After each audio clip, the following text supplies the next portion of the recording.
Oke, hari ini kita akan belajar fikih bab 2, tanda-tanda balik.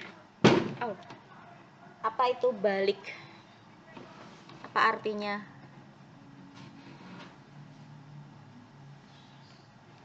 Dewasa, ya. Balik itu artinya dewasa. Ada tanda-tandanya. Nah, ya, ada tanda-tandanya. Laki-laki ada tanda-tandanya, perempuan juga ada tanda-tandanya sendiri. Ya, kalau sudah balik berarti sudah wajib sholat, sudah wajib puasa, ya, itu ya, sudah harus melakukan kewajiban-kewajiban dalam agama. Apa saja kira-kira tanda-tanda balik itu? Kita baca ya.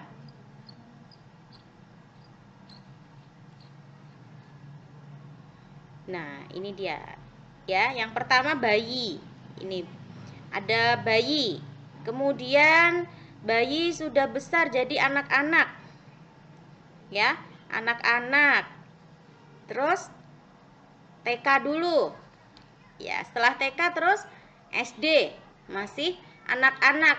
Ini semua namanya anak-anak yang belum balik. Ya. Nah, kira-kira anak-anak ini sudah wajib sholat dan puasa belum?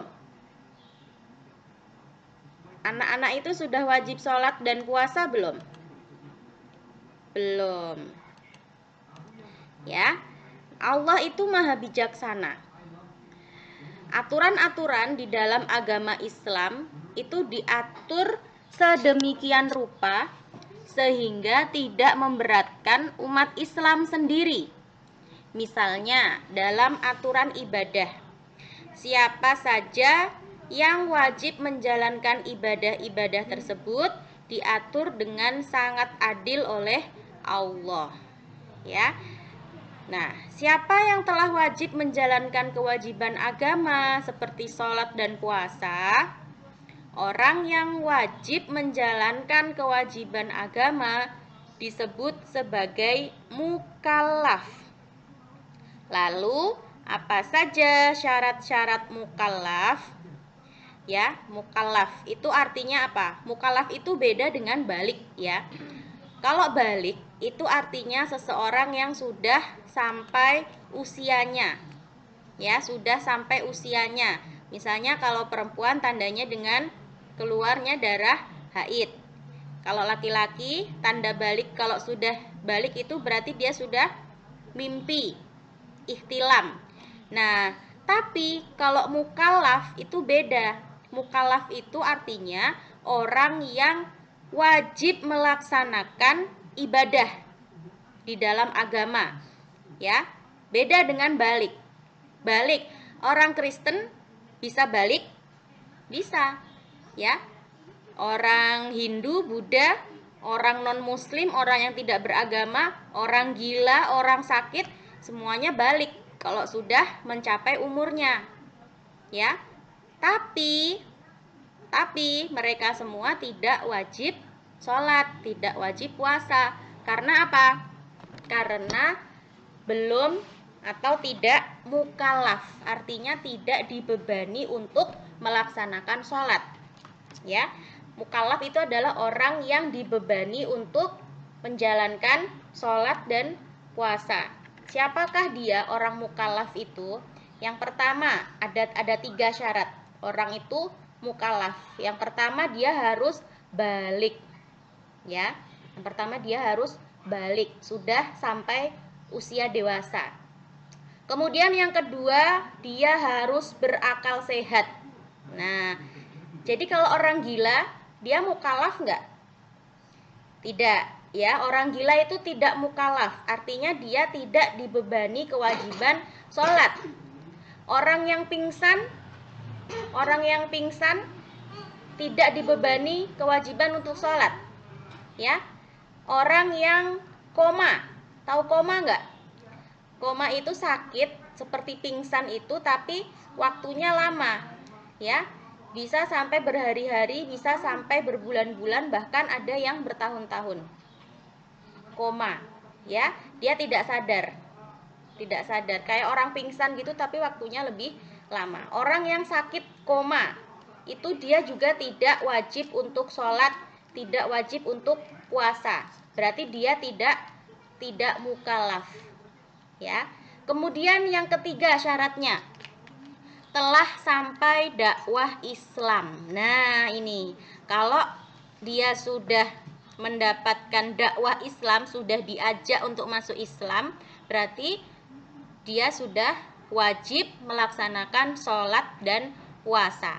Ya, misalnya ada orang di pedalaman, ya, di pedalaman Papua, di dalam hutan terpencil, nggak ada orang yang masuk situ, ya, suku-suku pedalaman terpencil, nggak ada orang yang berdakwah ke situ.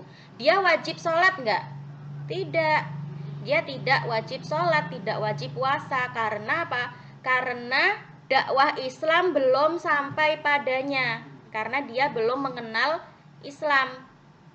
Jadi dia tidak berdosa kalau nggak sholat, ya. Karena apa? Karena dia tinggal di dalam hutan yang terpencil dan belum ada orang yang menyampaikan Islam kepadanya.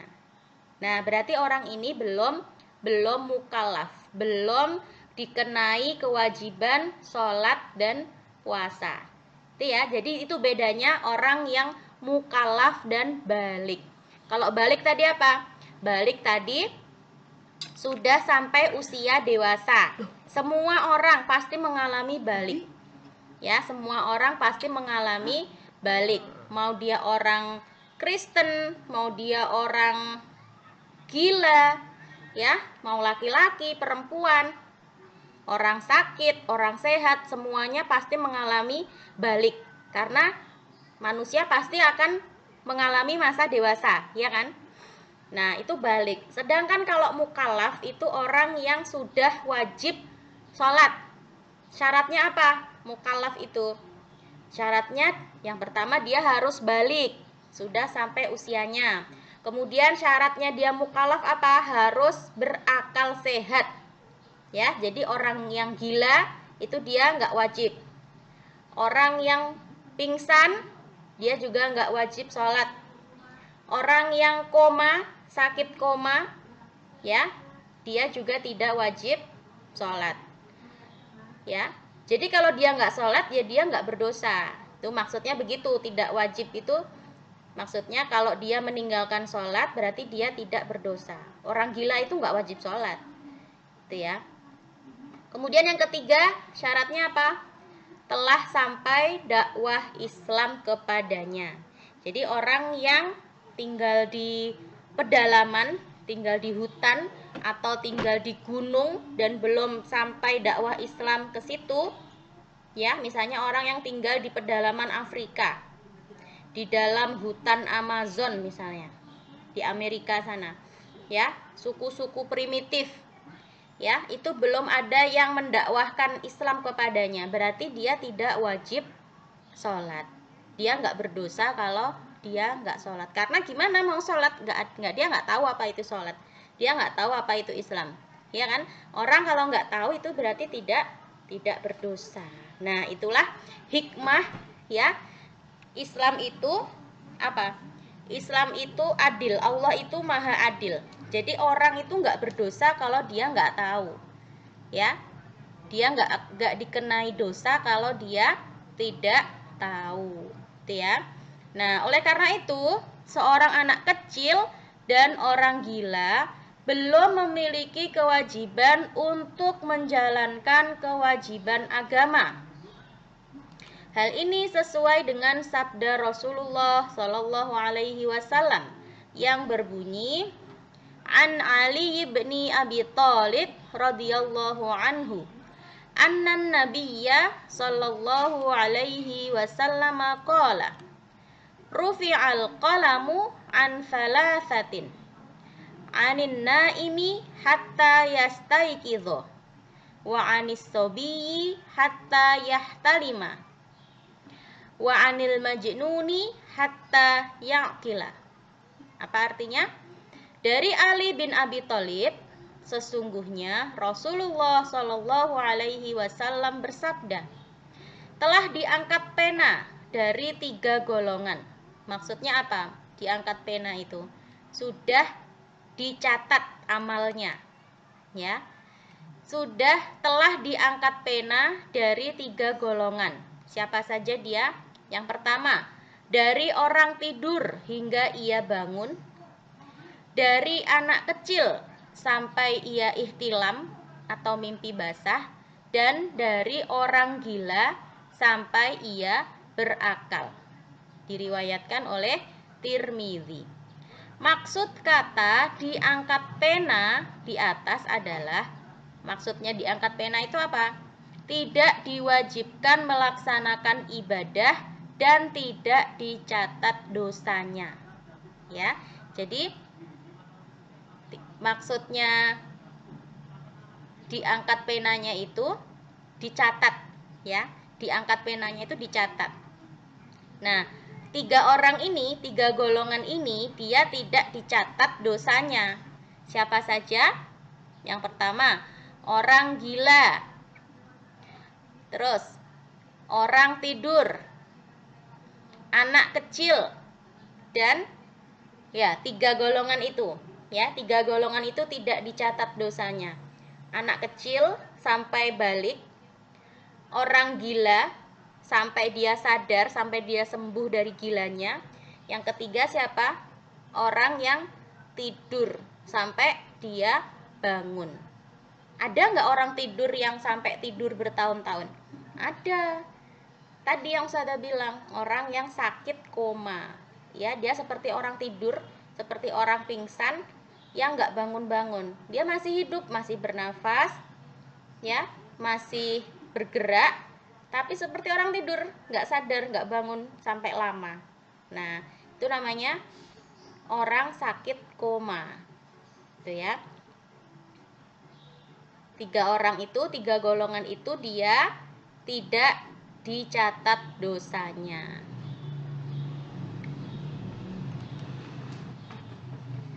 Nah, tidak dicatat dosanya berarti seorang anak yang belum balik, terus orang gila yang belum sadar, itu dia tidak dicatat dosa-dosanya meskipun dia melakukan dosa.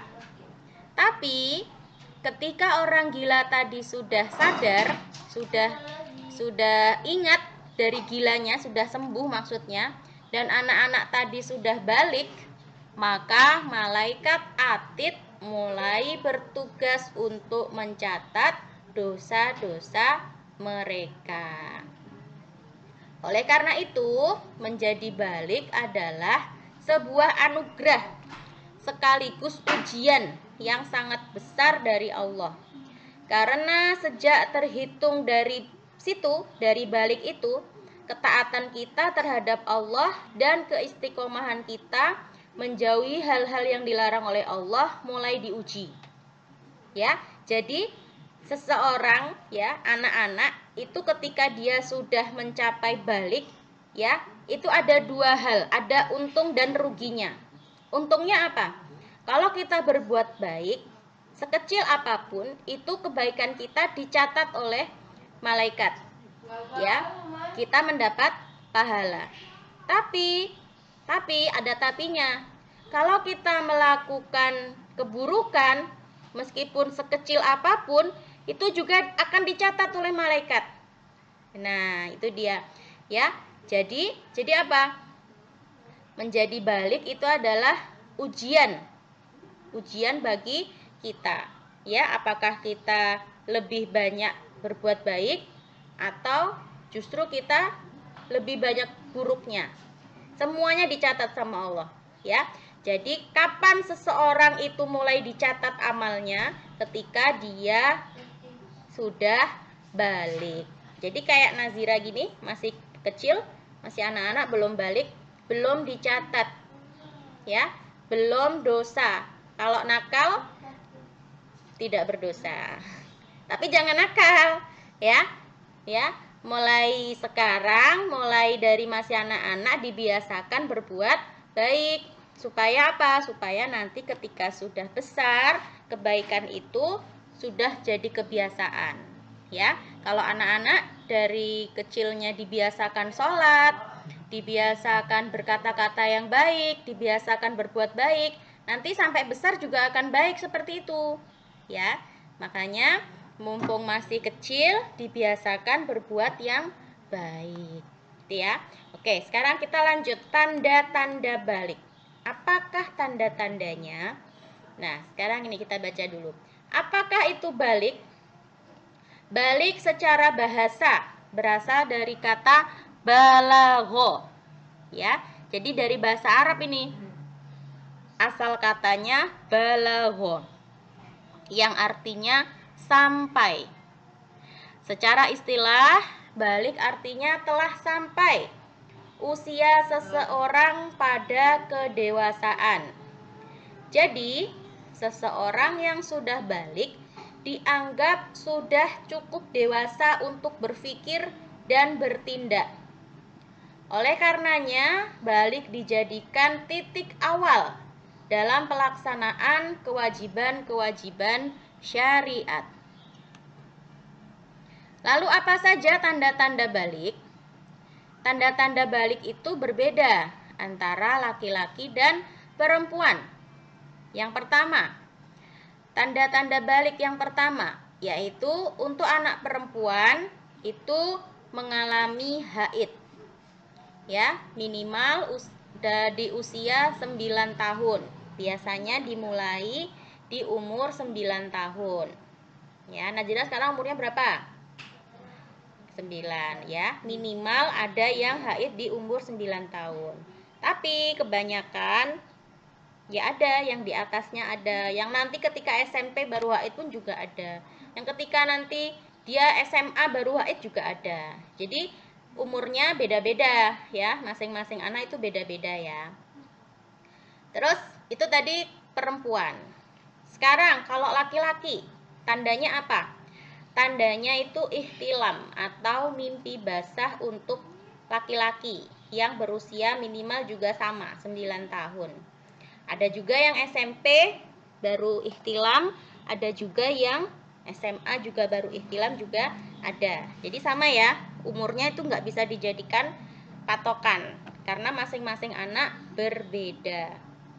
Nah, tapi kalau sampai umur 15 tahun anak tersebut belum mengalami haid ataupun ihtilam, maka dia sudah dianggap balik. Ya, kalau sudah umur 15 tahun tapi dia belum haid, ya, berarti dia sudah dianggap balik ya. Kalau sudah umur berapa? 15 tahun. Jadi kalau sudah umur 15 tahun tapi belum haid juga, dia sudah wajib sholat.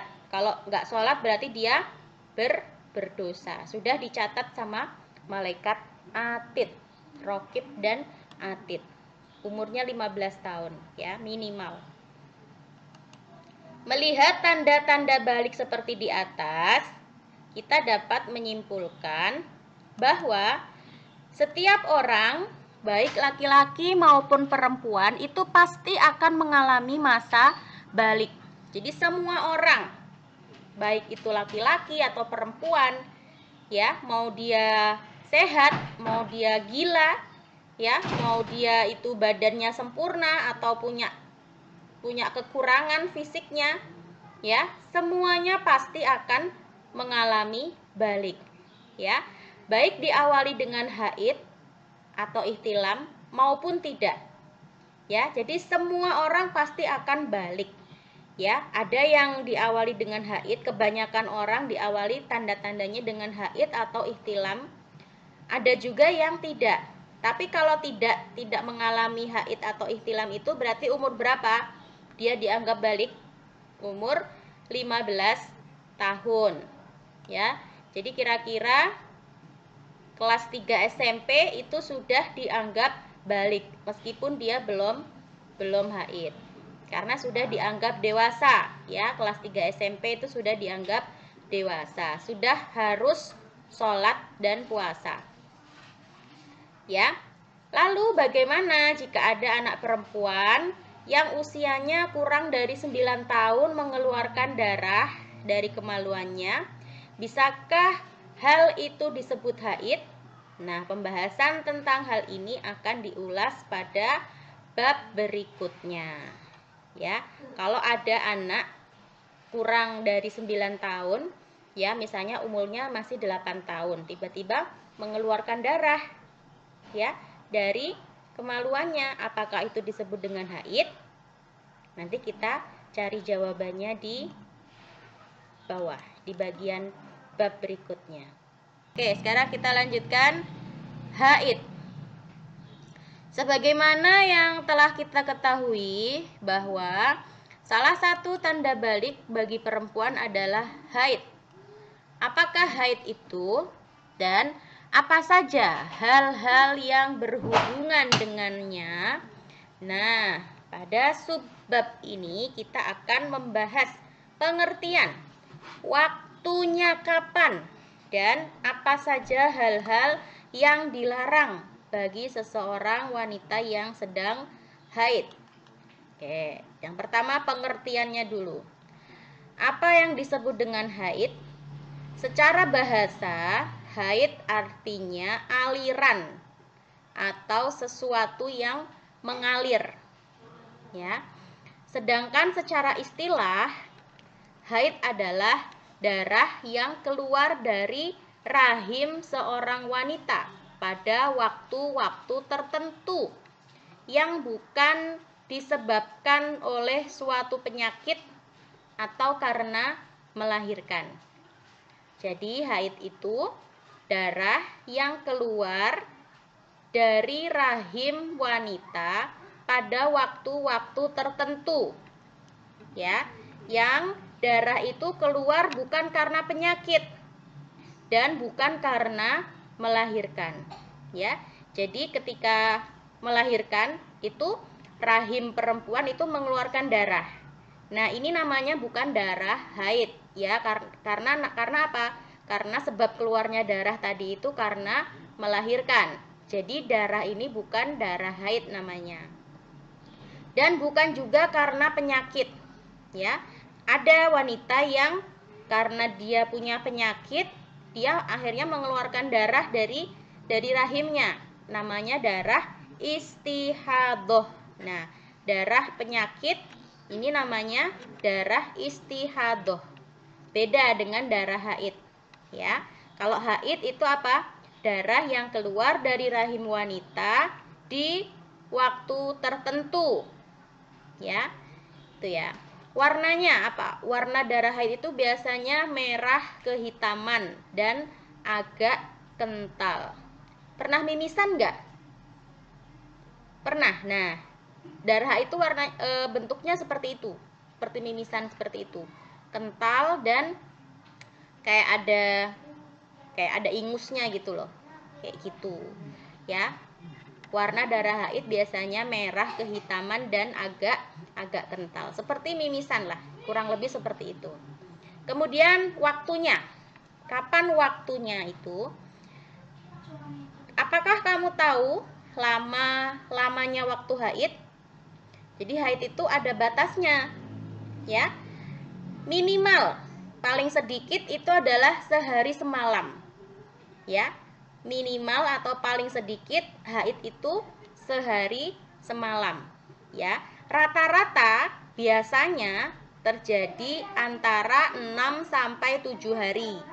Nah, rata-rata itu 6 sampai 7 hari. Maksimal paling banyak itu adalah 15 hari 15 malam. Jadi kalau sudah lebih dari 15 hari tapi masih keluar darahnya, berarti itu sudah dianggap bukan haid lagi. Karena apa? Sudah wajib sholat. Itu ya. Jadi harus sebagai perempuan kita harus teliti, harus ditandai. Nanti kalau sudah dewasa punya catatan. Di kalendernya dicatat. Oh, haidnya tanggal sekian. Ya, berarti selama haid itu dikasih catatan di tanggalannya. Biar apa? Biar nanti ketika sudah selesai, oh sudah 7 hari nih, berarti sudah waktunya.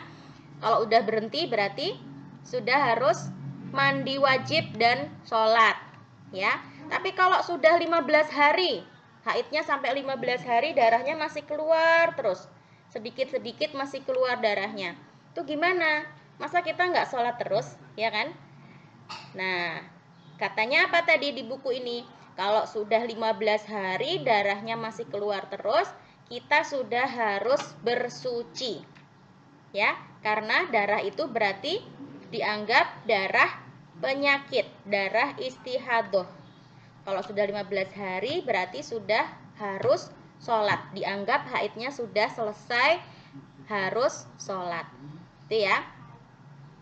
Nah, minimal paling sedikit tadi sehari semalam. Jadi haid itu dihitungnya paling sedikit 1 hari. Paling banyak 15 hari. Itu waktu haid. Sementara waktu sucinya kapan? Waktu minimal suci antara 2 haid adalah 15 hari. Jadi antara haid pertama dengan haid selanjutnya itu harus 15 hari jaraknya. Ya, misalnya bulan kemarin haid nih, ya. Nah, ini harus bulan depannya lagi itu minimal 15 hari baru haid lagi. Kalau kurang dari itu, ya, misalnya 10 hari sudah haid lagi, itu berarti dia tidak dianggap haid. Harus apa? Dia harus sholat. Karena waktu minimalnya tadi adalah 15 hari. Ya, bulan kemarin sudah haid nih. Terus jarak 10 hari sudah haid lagi. Berarti dia wajib sholat. Ya, kalau nggak sholat berarti berdosa. Karena tadi darah yang keluar itu adalah darah istihadoh, bukan darah haid. Ya, berarti kalau darah istihadoh itu berarti harus sholat. Nah, ini kita harus jeli, harus teliti jadi perempuan. Nanti kalau sudah dewasa, coba deh nanti tanya sama uminya. Ya, pasti punya catatan kapan haidnya, kapan sucinya. Ini pasti punya catatan. Karena apa hubungannya?